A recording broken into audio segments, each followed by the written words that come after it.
ये कायनात अज़ियत का आखिरी दुख है।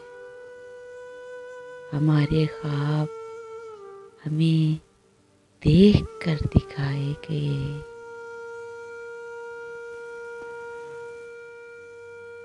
किसी दिन अहले दुनिया से बहुत दूर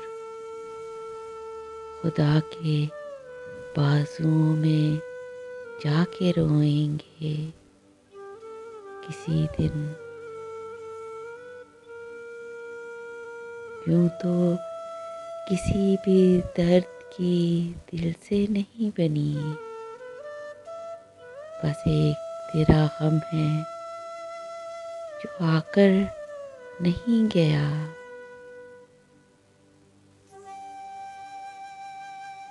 अब तो इस राह से वो शख्स गुजरता भी नहीं। अब किस उम्मीद पे दरवाजे से झांके कोई आहट, कोई आवाज, कोई चाप नहीं। दिल की गलियां सुनसान पड़ी हैं। आए कोई, आए कोई।